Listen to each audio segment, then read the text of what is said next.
Today I decided to share with you why I decided to stop going to Starbucks. Just a little over a year and a half ago, I decided to make the change from coffee with creamer and sugar and switch it to black coffee only. And since then, I've been pretty good about making that lifestyle change.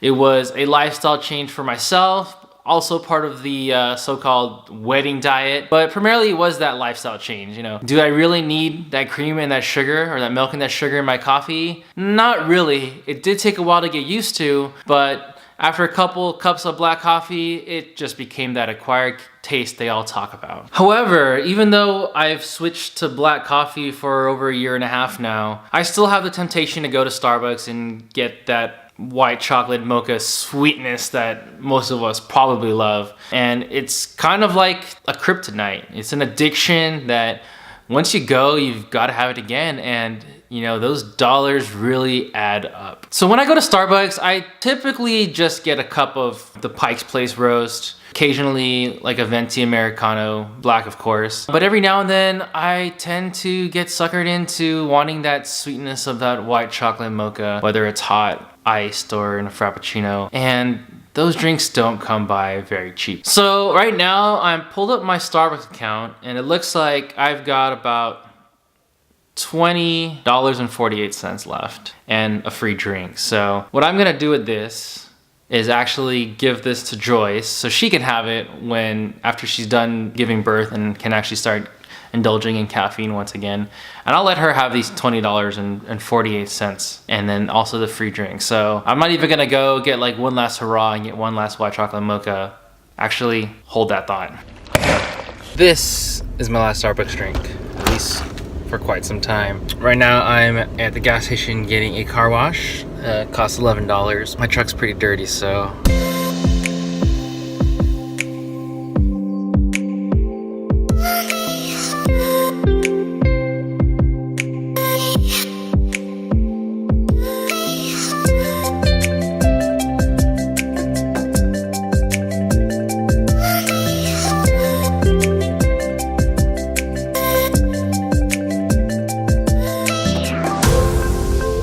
We're back home. So technically I'm not too much of a Starbucks addict now, but it has been a problem in the past. Spending 4 years in college, Starbucks was pretty much a close walk. Like we basically had one on campus, but not really. It was right across the street. But I would go, 3 to 5 times a week easily, and sometimes twice in one day, especially when they started doing things like the treat receipt, where you would come back later in the day and get a drink for like $2. So it was definitely an expensive addiction or habit in this case. Nowadays, I don't go that often, but I'll definitely have my phases where I'll start going like 3 times a week. So I guess now would be a really good time to finally set some ground rules for myself and try to stray away from this addiction or habit, however you want to look at it, for one really good reason. But before I get into that one good reason, I did want to say that switching to black coffee was a really good health choice. Like I said, I don't go to Starbucks as much now, but the few times that I do get tempted to get something like a white chocolate mocha or even just a Americano. And that's usually like $3 to $5 something per visit. I use my reward to get the venti iced white chocolate mocha. I think it was like $5.45 had I paid for it.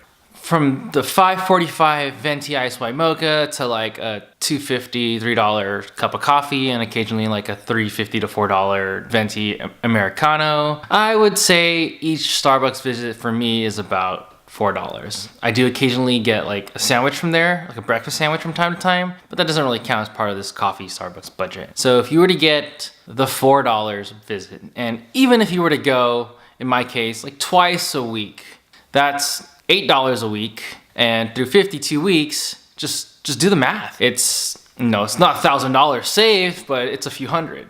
And if you were, let's say, you worked an office job and there's a Starbucks near you and you were to get Starbucks, every single day of the workday, so that's 5 visits a week for like $4, like that's easily $1,000. So if you were to seek an alternative, I guess with coffee and Starbucks, you're not necessarily saving $5 a visit. You still got to get a cup of coffee, and maybe making yourself costs about $1. You know, coffee is not that expensive. I know you can buy some really good beans and get a cup for under $2.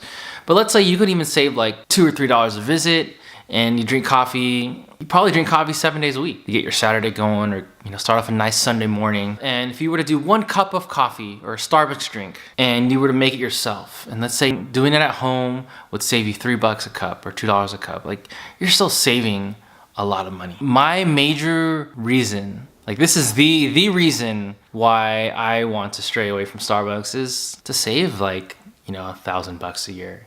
And if I could save like $800 to $1,000 a year by making my own coffee and not resorting to Starbucks, well, that's like $800 that can go towards anything else. When I was a college student and I was going, 4 or 5 times a week, easily, flaunting that Starbucks gold card and getting your free drinks, I guess, like, it gets you to like buy more, and that's the point of the rewards programs. I mean, like lots of places do it where you buy X amount and get one free. But honestly, like the power of that cup, man, it's a brand power of Starbucks. And for some reason, it's hooked a lot of us. Millions of us around the world are just hooked on this Starbucks phenomenon. I'm not telling you to boycott Starbucks. I'm not trying to boycott or anything. I'm just trying to make a lifestyle change for what I think is for myself better financially. A few $100 a year, I mean, it'll go a long way. And just changing that habit can make a big difference. One of the things that I noticed as a college student and seeing college students even today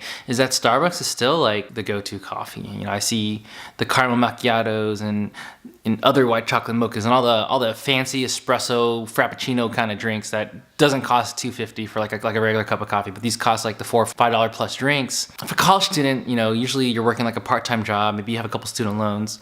Choosing alternatives to Starbucks and going for cheaper alternatives such as coffee at home, or even just going from the $4 caramel macchiato grande or whatever and going down to like a $2.50 cup of coffee, at least you save yourself like $1 or $2 per visit.